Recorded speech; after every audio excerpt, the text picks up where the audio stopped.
Hey everybody, Hat Creature here. I just woke up. We have the part 2 of the mid-chapter developer update for Dead by Daylight. And I'm just going to do a quick rundown because the changes in this one are actually fewer than the first one. But that doesn't mean that they're not as impactful. I'm going to do a quick rundown. The Deathslinger's been completely nerfed.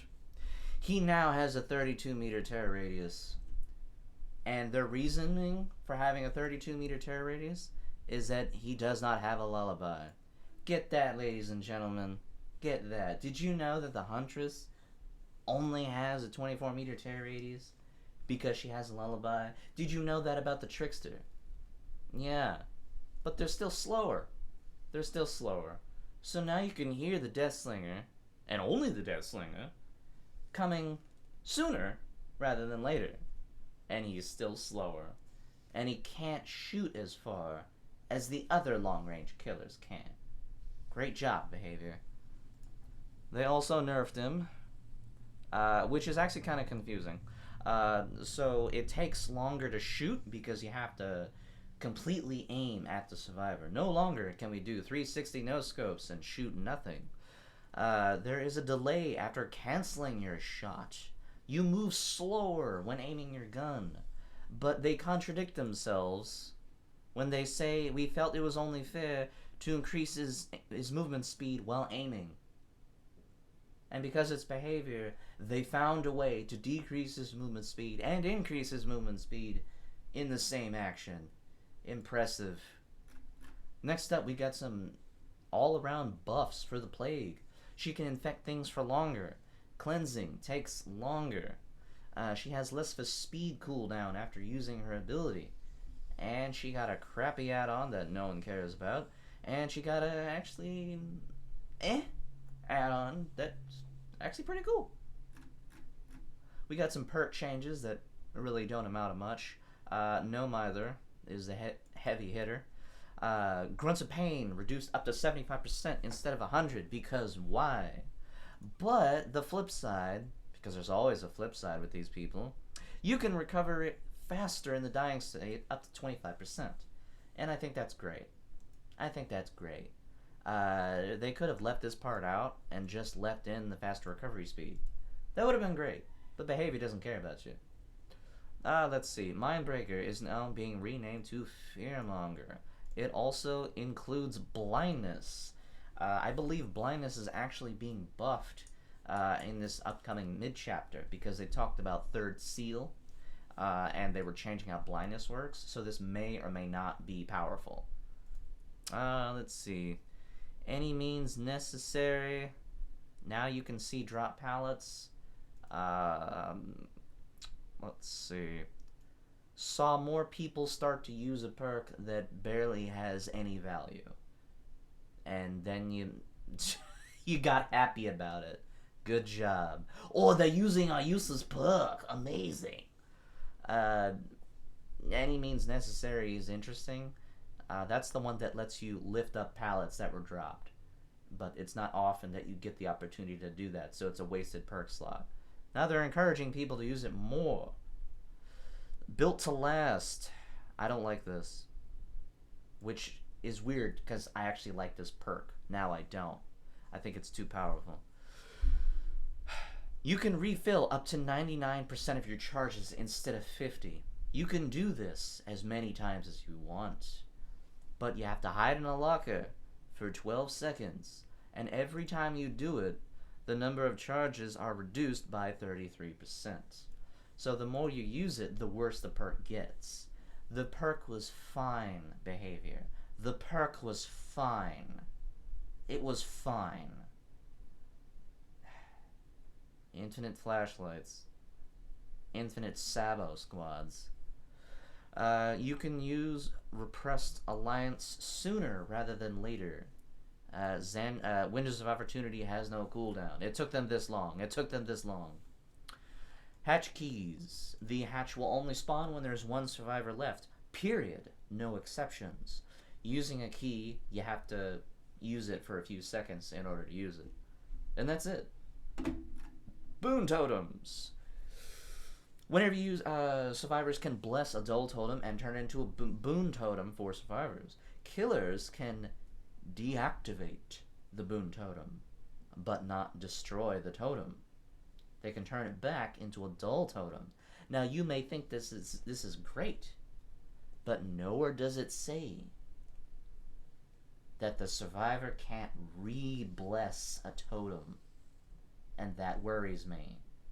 Are we just going to have survivors who can get their totem back when killers have been begging for this feature? If survivors get it but killers can't, that's not fair. But that's who the behavior is. They want you to suffer, but they want you to be happy about it. Next up, I need to move my screen. This is stupid too. They're tone deaf and they just don't listen. They said they're thrilled to see a positive reaction to them nerfing the spirit. So much that there's mixed feedback about the dust. Not the audio direction. Not the audio direction. Just the dust. So the dust will not be in the PTB. But the directional audio will be in the PTB. So the community can't actually say if they enjoy the dust over the directional audio because they can't test the dust. They can only test the directional audio. And even if the community says that they don't like the directional audio, it doesn't matter because it's behavior, and they don't listen to their community. For example, 5 years to give Trapper 2 traps. They don't care about you. They'll do whatever they want, no matter how many times you complain. Which is a fact, because it's been confirmed by fog whisperers that reporting a player does nothing. What's the point of reporting a player for doing something wrong if behavior intentionally ignores it? And if a fog whisperer, their most trusted ally, who gets them all the views, can't make a difference, how can you? Just don't pay them, that's it. But we're not done. We actually do have some interesting add-on changes for the pig. Let's see. I think this is really cool. All survivors start the trial with reverse bear traps on. Nowhere does it say that you lose all your reverse bear traps. So either behavior is just, continuing their trend of not communicating, or you technically have 8 reverse bear traps. I guess we'll find out. Next up, we have an interesting change to Michael Myers. Just one add-on. It's actually kind of funny that they finally decided to take a look at Michael's add-ons, but they only changed one. Well, then again, this isn't all the add-ons. This is just a sneak peek of one add-on. So you can now see survivor auras within a 16-meter range, but you can no longer get to tier 3. So it's kind of like the same thing with not leaving tier 1, but this allows you to get to tier 2. So, yeah. Next up, this is interesting.